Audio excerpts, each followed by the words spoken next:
ಓಂ ಗುರುವೇ ನಮಃ. ಆತ್ಮೀಯರೇ, ಪಾಂಡವರಲ್ಲಿ ಅಗ್ರಜನಾಗಿರುವಂಥ ಹಿರಿಯನೂ ಆಗಿರತಕ್ಕಂಥ ಧರ್ಮರಾಜ ಅಂದರೆ ಯುಧಿಷ್ಠರ. ಆ ಯುಧಿಷ್ಠರನನ್ನು ಧರ್ಮರಾಜ ಧರ್ಮವಂತ ಅಂತ ಕರೀಲಿಕ್ಕೆ ಬಹಳ ಮಹತ್ವದವಾದಂಥ ಒಂದು ರಾಜನೀತಿ ಅಡಗಿದೆ. ಅಂಥ ಧರ್ಮವಂತನಾಗಿ ರಾಜನೀತಿಯನ್ನು ಪರಿಪಾಲನೆ ಮಾಡಿಕೊಂಡು ಒಂದು ರಾಜ್ಯದ ವೈಭವವನ್ನು ಹೆಚ್ಚಿಸಿ ಪ್ರಜೆಗಳಿಗೆಲ್ಲ ಒಬ್ಬ ಪ್ರಿಯ ಪಾತ್ರ ರಾಜನಾಗಿ ಅರಸನಾಗಿ ಹೊರಹೊಮ್ಮಲಿಕ್ಕೆ ಅಂಥ ಒಂದು ರಾಜನೀತಿಯನ್ನ ಆ ಯುಧಿಷ್ಠರನಿಗೆ ಬೋಧಿಸಿದವರು ಯಾರು? ಅವರೇ ನಾರದ ಮಹರ್ಷಿಗಳು. ಒಂದು ಸಲ ನಾರದ ಮಹರ್ಷಿಗಳು ಯುಧಿಷ್ಠರನ ಆಸ್ಥಾನಕ್ಕೆ ಬರ್ತಾರೆ. ಅವರನ್ನು ಬಹಳಷ್ಟು ಭಯಭಕ್ತಿಯಿಂದ ನಾರದ ಮಹರ್ಷಿಗಳನ್ನು ಸ್ವಾಗತಿಸಿಕೊಳ್ತಾರೆ ಪಾಂಡವರು. ಅವರನ್ನು ಒಂದು ಆಸನದಲ್ಲಿ ಕೂರಿಸಿ ಆಗ ನಾರದರು ಆ ಯುಧಿಷ್ಠರನ ಕೋರಿಕೆಯಂತೆ ರಾಜನೀತಿಯನ್ನು ನನಗೆ ಉಪದೇಶ ಮಾಡಬೇಕು, ರಾಜನಾಗಿರ್ತಕ್ಕಂಥವನ ಕರ್ತವ್ಯಗಳೇನು, ರಾಜನಾಗಿರ್ತಕ್ಕಂಥವನು ಪ್ರಜೆಗಳು ನೆಮ್ಮದಿಯಿಂದ ಸುಭಿಕ್ಷೆಯಿಂದ ಆಸ್ಥಾನದಲ್ಲಿ ವಾಸಿಸಬೇಕಾದರೆ ರಾಜನಾಗಿರ್ತಕ್ಕಂಥವನ ಪ್ರಮುಖ ಕರ್ತವ್ಯಗಳೇನು, ಕಾರ್ಯಗಳೇನು ಅಂಥ ಒಂದು ರಾಜನೀತಿಯನ್ನು ಗುರುಗಳೇ ನನಗೆ ಬೋಧಿಸಿ ಅಂಥೇಳಿ ನಾರದ ಮಹರ್ಷಿಗಳ ಹತ್ತಿರ ಯುಧಿಷ್ಠರು ಬೇಡಿಕೊಳ್ತಾರೆ. ಆಗ ಆ ಯುಧಿಷ್ಠರನ ಕೋರಿಕೆಯಂತೆ ನಾರದ ಮಹರ್ಷಿಗಳು ಎಂಥ ಒಂದು ಅದ್ಭುತವಾದಂಥ ರಾಜನೀತಿಯನ್ನು ಬೋಧಿಸ್ತಾರೆ.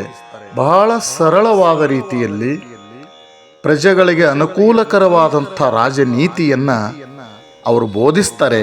ಯಾವ ರೀತಿಯಾಗಿ ಇರಬೇಕು ರಾಜನಾಗಿರತಕ್ಕಂಥವನು ಅನ್ನೋದ್ರ ಬಗ್ಗೆ. ಅವಾಗ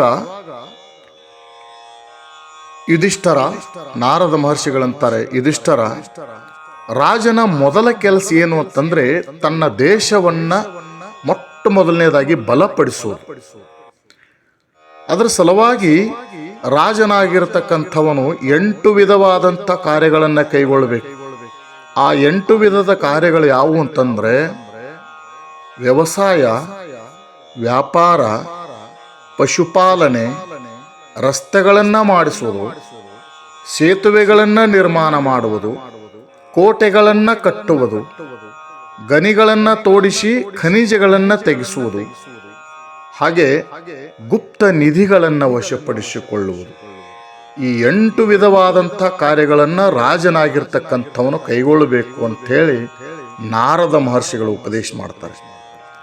ಎಲ್ಲ ನಗರಗಳಲ್ಲೂ ಗ್ರಾಮಗಳಲ್ಲೂ ಧನ ಧಾನ್ಯ ಜಲ ಎಲ್ಲ ಸಮೃದ್ಧಿಯಾಗಿರಬೇಕು. ಅಲ್ಲಿ ಕೆಲಸ ಮಾಡ್ತಕ್ಕಂಥ ಕೆಲಸಗಾರರಿಗೆ ಮಾಶಾಸನಗಳನ್ನು ನಿಯಮಿತ ಕಾಲಕ್ಕೆ ಕೊಡಬೇಕು. ಕಾಲ ಮೀರಿರಬಾರದು. ಇಲ್ಲದಿದ್ದರೆ ಅದನ್ನೇ ನಂಬಿ ಜೀವಿಸ್ತಕ್ಕಂಥ ಆ ಕೂಲಿ ಕೆಲಸಗಾರರು ದಾರಿದ್ರ್ಯದ ದಿಸೆಯಿಂದ ದಂಗೆ ಏಳುವಂಥ ಸಾಧ್ಯತೆ ಉಂಟು. ಯುಧಿಷ್ಠರ, ನೀನು ನಿನ್ನ ಪ್ರಜೆಗಳನ್ನು ನಿಷ್ಪಕ್ಷಪಾತ ದೃಷ್ಟಿಯಿಂದ ಕಾಣಬೇಕು. ಸ್ವಂತ ತಂದೆ ತಾಯಿಗಳ ಬಳಿ ಹೋಗುವಂಥ ಮಕ್ಕಳು ಎಷ್ಟು ಸಲುಗೆಯಿಂದ ಹೋಗ್ತಾರೋ ಹಾಗೆ ನಿನ್ನ ಬಳಿಗೆ ಬಂದು ಕಷ್ಟ ಸುಖಗಳನ್ನು ಹೇಳಿಕೊಳ್ಳುವುದಕ್ಕೆ ಅಲ್ಲಿನ ಪ್ರಜೆಗಳಿಗೆ ಅವಕಾಶ ಇರಬೇಕು. ಯುಧಿಷ್ಠರ, ರಾಜ್ಯಕ್ಕೆ ಬರುವ ಆದಾಯದಲ್ಲಿ ಒಂದಿಷ್ಟು ಭಾಗವನ್ನ ಕಷ್ಟ ಕಾಲದಲ್ಲಿ ಉಪಯೋಗಿಸಲು ಆಪದ್ದನವನ್ನು ತೆಗೆದಿಡಬೇಕು. ಕಾಯ್ದಿಟ್ಟ ಹಣವನ್ನು ತೆಗೆದಿಡಬೇಕು.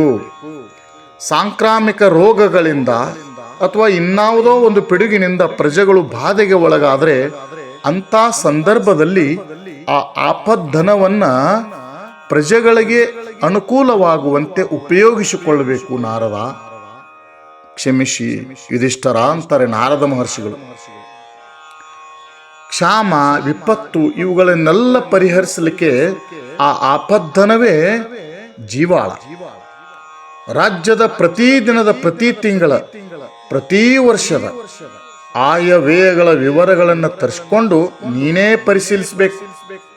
ಅದರಲ್ಲಿ ಕಂಡು ಬರತಕ್ಕಂಥ ಲೋಪದೋಷಗಳ ಬಗ್ಗೆ ವಿಚಾರಣೆ ಮಾಡಿ ಅವುಗಳನ್ನು ಸರಿಪಡಿಸುವಂಥ ಕೆಲಸವನ್ನು ನೀನೇ ಮಾಡಬೇಕು ಯುಧಿಷ್ಠರ ಅಂತಾರೆ ನಾರದ ಮಹರ್ಷಿಗಳು.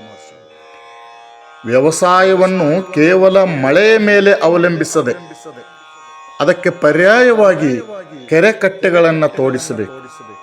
ಕೃಷಿ, ವಾಣಿಜ್ಯ, ಪಶುಪಾಲನೆ, ಹಣಕಾಸಿನ ವಹಿವಾಟು ಇವು ರಾಜ್ಯದ ಮುಖ್ಯ ವ್ಯವಹಾರದ ಅಂಗಗಳು. ವ್ಯವಸಾಯಗಾರರ ಬೀಜ ಧಾನ್ಯಗಳು, ಆಹಾರ ಧಾನ್ಯಗಳು ಕ್ರಿಮಿ ಕೀಟಗಳಿಂದ ನಾಶವಾಗದಂತೆ ಅವುಗಳನ್ನು ರಕ್ಷಿಸಲ್ಪಡಬೇಕು. ರೈತರ ಅಭ್ಯುದಯಕ್ಕಾಗಿ ನ್ಯಾಯವಾದ ದರದಲ್ಲಿ ಅವರಿಗೆ ಸಾಲ ಕೊಡಬೇಕು. ವ್ಯವಸಾಯಗಾರರೊಡನೆ ನೀನು ನಿಕಟ ಸಂಬಂಧವನ್ನು ಹೊಂದಿರಬೇಕು. ಇದರಿಂದ ಅವರಿಗೆ ರಾಷ್ಟ್ರದ ಬಗ್ಗೆ ಅಭಿಮಾನ ಮೂಡಿ ರಾಜ್ಯದ ಸಂಪತ್ತು ಅಭಿವೃದ್ಧಿವಾಗಲು ಸಹಾಯಕವಾಗ್ತದೆ ಯುಧಿಷ್ಠರ. ಗ್ರಾಮದ ಅಧಿಕಾರಿಗಳು ಯಾವಾಗಲೂ ಗ್ರಾಮದ ರಕ್ಷಣೆ ಮಾಡಬೇಕು. ವ್ಯವಸಾಯ ವಾಣಿಜ್ಯಗಳ ಮೇಲ್ವಿಚಾರಣೆ ಮಾಡಬೇಕು. ದುಷ್ಟ ಶಿಕ್ಷಣ, ಶಿಷ್ಟ ರಕ್ಷಣಾ ಇಂಥ ಕಾರ್ಯಗಳನ್ನು, ಮಹತ್ ಕಾರ್ಯಗಳನ್ನು ಕೈಗೊಳ್ಳಬೇಕು ಯುಧಿಷ್ಠರ. ಸ್ತ್ರೀಯರಿಗೆ ವಿಶೇಷವಾದಂಥ ರಕ್ಷಣೆಯನ್ನು ಕೊಡಬೇಕು. ಅವರನ್ನ ಲಜ್ಜಿತರನ್ನಾಗಿ ಮಾಡುವಂಥ, ಅವರನ್ನು ಅಪಮಾನಗೊಳಿಸುವಂಥ ಪ್ರಸಂಗಗಳು ಆ ಸ್ಥಾನದಲ್ಲಿ ಆಗಬಾರದು. ಅವರಿಗೆ ಯಾವ ವಿಧವಾದ ಉಪದ್ರವೂ ಉಂಟಾಗಬಾರದು. ಎಲ್ಲಿ ನಾರಿಯರು ಪೂಜಿಸಲ್ಪಡುತ್ತಾರೋ ಅಲ್ಲಿ ದೇವತೆಗಳು ವಾಸಿಸ್ತಾರೆ. ಇದನ್ನು ನೆನಪಿನಲ್ಲಿಟ್ಟುಕೊಳ್ಳು ಯುಧಿಷ್ಠರ.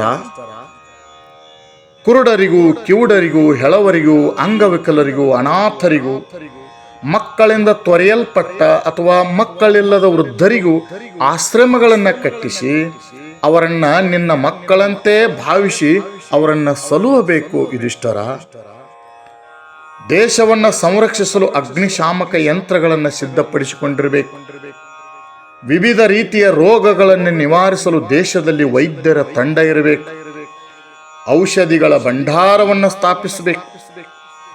ಗ್ರಾಮ ನಗರಗಳಲ್ಲಿ ಆಗಿಂದಾಗೆ ಹಲ್ಲೆ ಮಾಡ್ತಕ್ಕಂಥ ಕಳ್ಳರನ್ನ, ದರೋಡೆಕೋರರನ್ನ ಅವರನ್ನ ಹಿಡಿದು ಅವರನ್ನ ಶಿಕ್ಷಿಸಬೇಕು. ನ್ಯಾಯಾಧಿಪತಿಗಳು ಹಣದಾಶೆಗೆ ಒಳಗಾಗದೆ ನಿಷ್ಪಕ್ಷಪಾತವಾದಂಥ ನ್ಯಾಯ ತೀರ್ಮಾನ ಮಾಡಬೇಕು. ರಾಜ್ಯದಲ್ಲಿ ಮಂತ್ರಿ, ಸೇನಾಧಿಪತಿ, ಹಣಕಾಸಿನ ಅಧಿಕಾರಿ, ತೆರಿಗೆಗಳನ್ನು ವಸೂಲು ಮಾಡತಕ್ಕಂಥ ಅಧಿಕಾರಿ, ಕಾರಾಗೃಹದ ಅಧಿಕಾರಿ, ನ್ಯಾಯಾಧಿಪತಿ, ಬೇಹುದಳದ ಅಧಿಪತಿ, ನಗರಾಧ್ಯಕ್ಷ, ಶಿಲ್ಪಿ, ರಾಜ್ಯದ ಗಡಿಗಳ ಸಂರಕ್ಷಕ ಇವರುಗಳು ಈ ರಾಜ್ಯಗಳ ಸಂರಕ್ಷಣೆಯಲ್ಲಿ ಪ್ರಮುಖವಾದಂಥ ಪಾತ್ರವನ್ನು ವಹಿಸತಕ್ಕಂಥ ಅಂಗಗಳಿವು. ಇವರೆಲ್ಲರೂ ತಮ್ಮ ಕೆಲಸವನ್ನು ಸರಿಯಾಗಿ ನಿರ್ವಹಿಸಿದರೆ ಮಾತ್ರ ರಾಷ್ಟ್ರವು ಪ್ರಜೆಗಳ ಅನುರಾಗವನ್ನು ಸಂಪಾದಿಸಲಿಕ್ಕೆ ಸಾಧ್ಯ. ಸಂಪತ್ತು ವೃದ್ಧಿಯಾಗ್ತದೆ. ಪರದೇಶಗಳಿಂದ ಆಕ್ರಮಣವಾದರೆ ಸಂರಕ್ಷಿಸಲ್ಪಡ್ತದೆ ಯುಧಿಷ್ಠರ. ರಾಷ್ಟ್ರದ ಎಲ್ಲ ಕಾರ್ಯಗಳು ಅನುಭವಿಗಳಿಂದಲೇ ನಡಿಬೇಕು. ಯಾವುದೇ ನಿರ್ಧಾರವನ್ನಾಗಲಿ ನೀನೊಬ್ಬನೇ ಕೈಗೊಳ್ಳಬಾರದು. ಮಂತ್ರಿಗಳನ್ನು, ಸಂಬಂಧಪಟ್ಟ ಇತರ ಪ್ರಮುಖರನ್ನು ಕರೆಸಿ ಮಂತ್ರಾಲೋಚನೆ ಮಾಡಿ ಅನಂತರವೇ ಒಂದು ನಿರ್ಧಾರಕ್ಕೆ ಬರಬೇಕು ಯುಧಿಷ್ಠರ. ರಾಜನಾದವನು ಸೋಮಾರಿಯೂ ಆಲಸಿಯೂ ಆಗಿರಬಾರದು. ಯಾವಾಗಲೂ ಬೇಟೆ, ಜೂಜು ಇಂಥ ವ್ಯಸನಗಳಲ್ಲೇ ನಿರತನಾಗಿರಬಾರದು. ದುಷ್ಟರನ್ನ ಶಿಕ್ಷಿಸುವಂಥ, ಶಿಷ್ಟರನ್ನ ಪರಿಪಾಲಿಸುವಂಥ ಗುಣಗಳನ್ನು ಹೊಂದಿರಬೇಕು.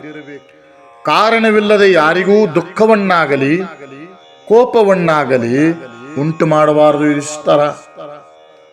ಅತಿಯಾಗಿ ನಿದ್ರಿಸುವುದು, ಸೋಮಾರಿತನದಿಂದಿರುವುದು, ಭಯಗೊಳ್ಳುವುದು, ಅನಗತ್ಯವಾಗಿ ಕೋಪಿಸಿಕೊಳ್ಳುವುದು, ಕಠೋರತೆಯಿಂದ ವರ್ತಿಸುವುದು ಮತ್ತು ಕಾರ್ಯಗಳನ್ನು ನಿಧಾನವಾಗಿ ಮಾಡುವುದು ಇವು ಮನುಷ್ಯರಿಗೆ ಸಲ್ಲದ ಗುಣಗಳು.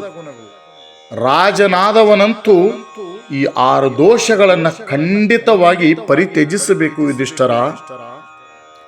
ಹೀಗೆ ನಾರದರು ಹೇಳಿರುವಂಥ ರಾಜನೀತಿಯನ್ನ ಕೇಳಿರ್ತಕ್ಕಂಥ ಯುಧಿಷ್ಠರನು, ನಾರದ ಮಹರ್ಷಿಗಳೇ, ನಿಮ್ಮ ಉಪದೇಶದಿಂದ ನನ್ನ ಜ್ಞಾನ ವೃದ್ಧಿಯಾಯಿತು.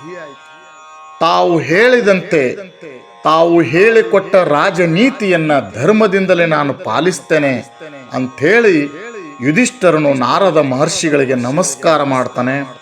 ಆಗ ನಾರದರು ಯುಧಿಷ್ಠರನನ್ನ ಪಾಂಡವರನ್ನ ಆಶೀರ್ವಾದ ಮಾಡಿ ಅವರಿಗೆ ಆಶೀರ್ವದಿಸಿ, ನಿಮಗೆ ಶುಭವಾಗಲಿ, ನಿಮಗೆ ಒಳ್ಳೆಯದಾಗಲಿ, ನಾನು ಹೇಳಿಕೊಟ್ಟ ರಾಜನೀತಿಯನ್ನು ಪರಿಪಾಲನೆ ಮಾಡಿಕೊಂಡು ಹೋಗ್ರಿ, ನಿಮಗೆ ಒಳ್ಳೆಯದಾಗ್ತದೆ ಅನ್ನುವಂಥ ಆಶೀರ್ವಾದ ರೂಪದ ರಾಜನೀತಿ ಉಪದೇಶವನ್ನ ಮಾಡಿರುವಂಥ ನಾರದ ಮಹರ್ಷಿಗಳು ಮುಂದೆ ನಡೀತಾರೆ.